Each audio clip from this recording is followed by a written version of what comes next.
Bande passante, l'info décryptée, un podcast de la Provence et Radio Star. Audrey Savournin. Rarement campagne présidentielle aura autant impacté l'échiquier politique marseillais, ouvrant la semaine dernière un mercato assez fou. Des élus du Rassemblement national ont ainsi rallié Éric Zemmour, Sophie Grech lui apportant son parrainage au détriment de Marine Le Pen et Stéphane Ravier quittant le RN pour rejoindre Reconquête. À droite, Jean-Michel Turc, Isabelle Campagnola-Savon, Alain Gargani, Lionel Royer-Perrot, Bruno Gilles puis Didier Parakian annonçaient leur soutien à Emmanuel Macron plutôt qu'à Valérie Pécresse, voire leur transfert vers la majorité présidentielle. Et d'autres noms pourraient s'ajouter à la liste. Ceux de poids lourds circulent. Martine Vassal, présidente de la métropole Aix-Marseille-Provence et du conseil départemental des Bouches-du-Rhône, mais aussi secrétaire départemental LR, et Renaud Muselier, président de la région PACA. Beaucoup prenant le soin de dissocier leur positionnement national de leur appartenance locale, au risque de brouiller encore un peu plus les cartes. Pour y gagner quoi ? Quand la présidentielle fissure la droite et l'extrême droite marseillaise, c'est le thème de ce nouvel épisode de Bande passante. J'avais des idées, des convictions, et je les ai toujours. Et ce que je constate, c'est qu'elles ne sont plus portées par Marine Le Pen, et qu'elles sont portées par Éric Zemmour. Je vais donc soutenir, là, maintenant, tout de suite, Éric Zemmour dans cette campagne présidentielle, car je suis convaincu qu'il est, lui, le vrai rassembleur. Stéphane Ravier, qui quitte le RN où il est encarté depuis 30 ans, pour Éric Zemmour, c'est le dernier grand mouvement en date. Florent Provençal, vous êtes chef du service politique à la Provence. C'était dans les tuyaux depuis quelques jours déjà.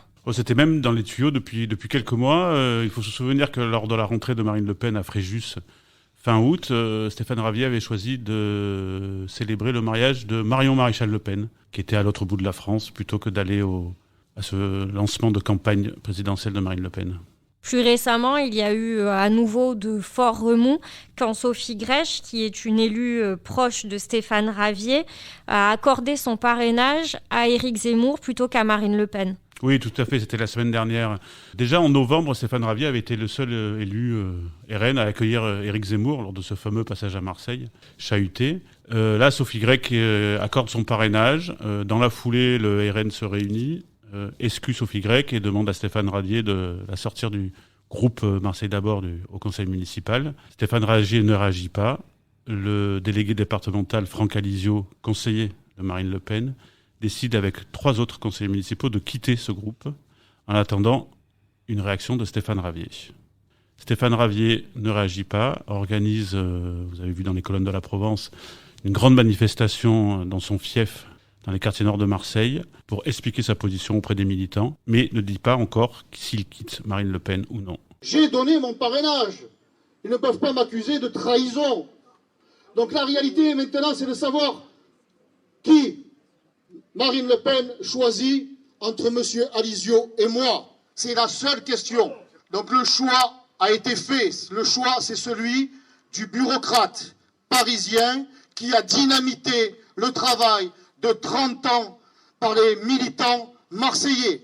C'est le choix de Marine Le Pen. Donc j'en tirerai les conclusions prochainement, ce soir. Ce que je peux vous dire, c'est que je me retire de toutes les instances parisiennes.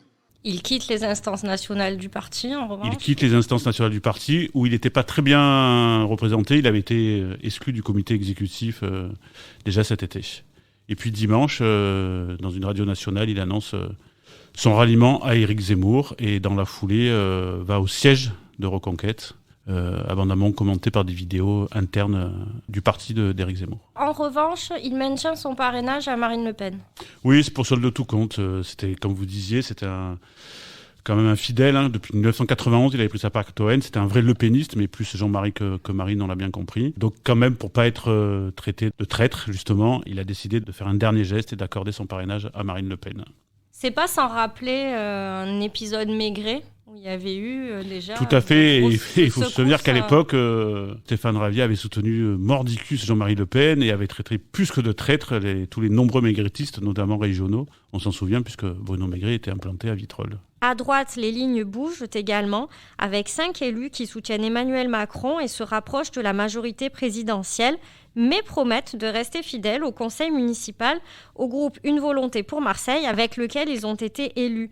Il s'agit de Jean-Michel Turc, Isabelle Campagnola-Savant, Alain Gargani, Lionel Royer-Perrot et Didier Parakian, auxquels s'ajoute l'ex-sénateur chiracien Bruno Gilles, devenu d'hiver droite et désormais responsable local d'Horizon, le parti d'Édouard Philippe. Quand vous prenez effectivement cet arc du sud-est, que vous partez de Nice pour arriver à Marseille, et que vous voyez que toutes les personnalités qui comptent à l'intérieur de cet arc du sud-est ont quitté les Républicains, il faut se poser effectivement des questions. Si les changements d'étiquette sont relativement fréquents, la situation actuelle est quand même assez inédite par son ampleur. Par son ampleur et par le tempo.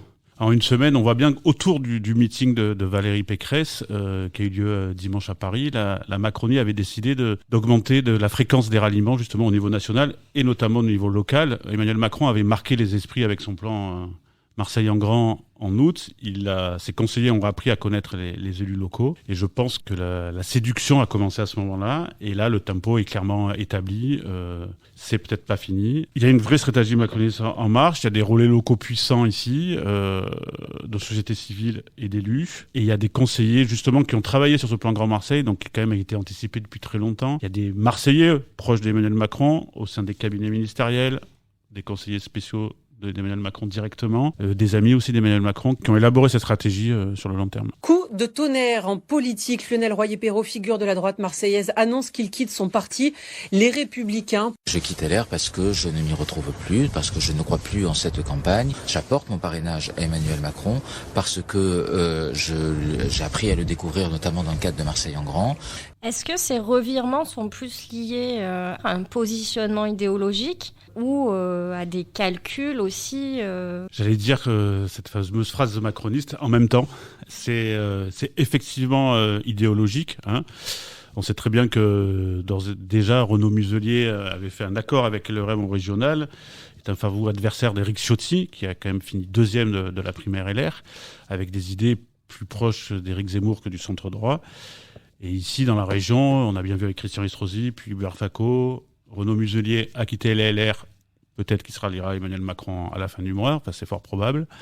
Donc il y a une question idéologique. Et il y a effectivement une question de positionnement aussi.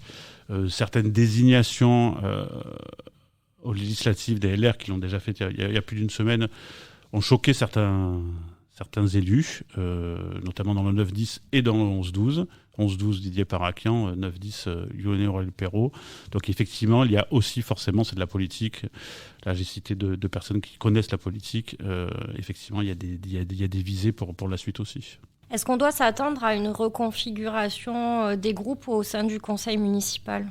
Pour le RN, oui. Pour la droite, non.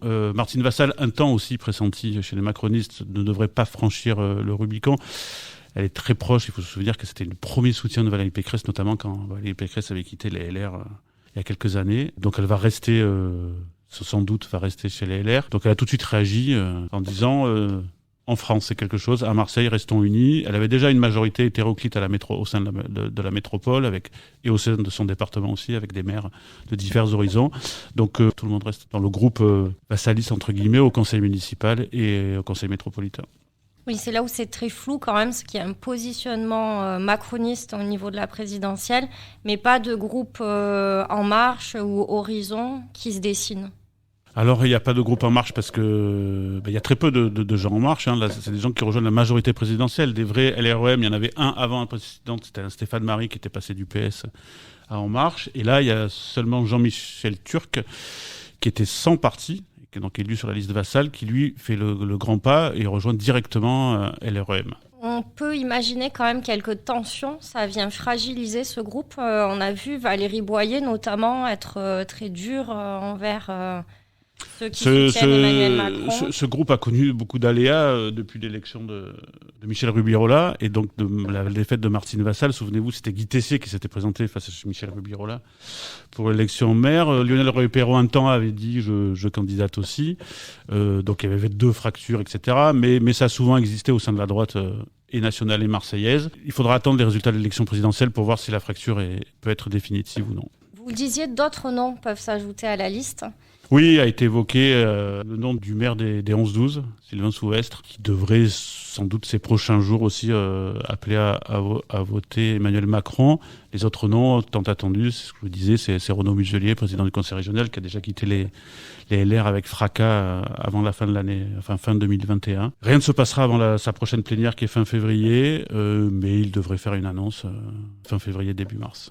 Est-ce que la gauche est totalement à l'abri de ce genre de transfert? Pour l'instant, Benoît Payan a totalement préservé l'unité du printemps marseillais. Il faut se rappeler qu'il accueille au Palais du Pharo Emmanuel Macron début septembre, main dans la main, ensemble. Pour ce faire, il a quand même dû solidifier ce printemps marseillais, notamment les partis les plus d'opposition à Emmanuel Macron, que sont les communistes, les Verts, etc.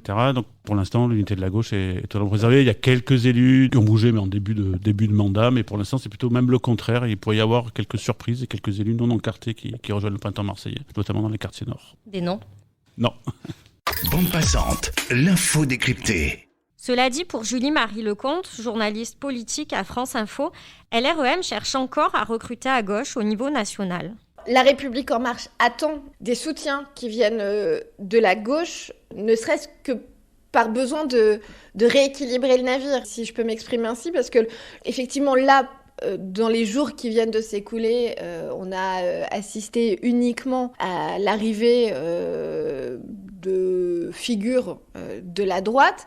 La République En Marche continue de tenir le discours du ni droite ni gauche, qui est assez compliqué pour elle, puisqu'elle a par ailleurs un ministre comme Gérald Darmanin qui explique que les électeurs de droite sont chez eux dans le parti d'Emmanuel Macron, une volonté puissante de la droite d'investir ce parti et d'en faire le parti de droite de demain.